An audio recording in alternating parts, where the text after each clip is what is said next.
Hello everyone so I need to speak up भिडियोमा मैले बोल्दै बनाएन भने चाहिँ इफ मैले पछिबाट गएर म्युजिक लगाएँ भने चाहिँ र यो भिडियो मैले पछि युट्युबमा गएर अपलोड गरेँ भने चाहिँ मलाई कपिराइट लाग्छ र मेरो 2-3 भिडियोमा अलरेडी कपिराइट लागिसकेको छ नि दिदी भन्दै म यस्तो कुरा गर्दै मेरो नेल टेक्निशियन दिदीसँग कुरा गर्दैछु। So talking about today's video आज पनि म फेरि लिप कम्बोकै भिडियो लिएर आइसकेको छु because most of you are demanding me lip combo video.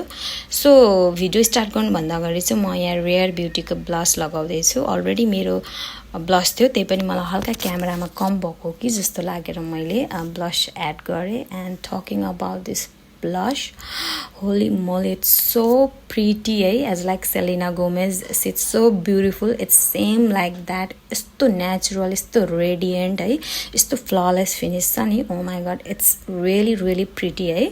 So yeah, lip combo ko bare ma kura garnu parदाखेरि चाहिँ here I'm taking Swiss Beauty को lip liner. Oh my god, यो product को बारेमा त झन् म के भन्नु क्या, it's like a boom, it's like a showstopper है। यो लिप लाइनरलाई त कसले मन पराउनु हुँदैन, like every makeup artist, non makeup artist, beautician सबैले यो प्रोडक्टलाई यति मन पराउनुहुन्छ। And the best part about this product is यो त्यस्तो एक्सपेन्सिभ पनि छैन कि, यति सस्तो पैसामा पनि यसको प्रोडक्ट यति राम्रो छ कि oh my god, I can even say how pretty है। त्यहाँ देख्न पनि सक्नुहुन्छ यस्तो राम्रो छ यसको पिगमेन्टेसन। यति धेरै हाई एन्ड पर्ने लिप लाइनरहरूलाई पनि यसले चाहिँ लाइक तपाईँको च्यालेन्ज दिन्छ कि, टक्कर दिन्छ क्या। सो यहाँ अर्को प्रोडक्ट लिँदैछु म मिलानीको लिपस्टिक। अनि again talking about this product, it's one of my favourite है। यस्तो मिठो, यस्तो राम्रो छ। Oh my god, I don't know why but I am so obsessed with good smell things क्या है। यो यस्तो मिठो गर्छ कि स्मेल है, अझ केक त चक्लेट टाइपको क्या।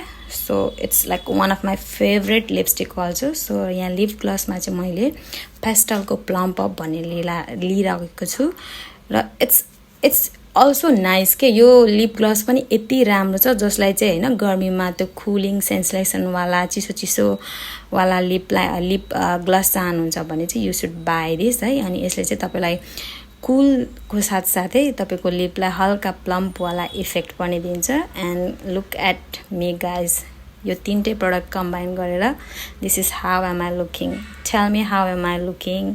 So thank you so much, bye by.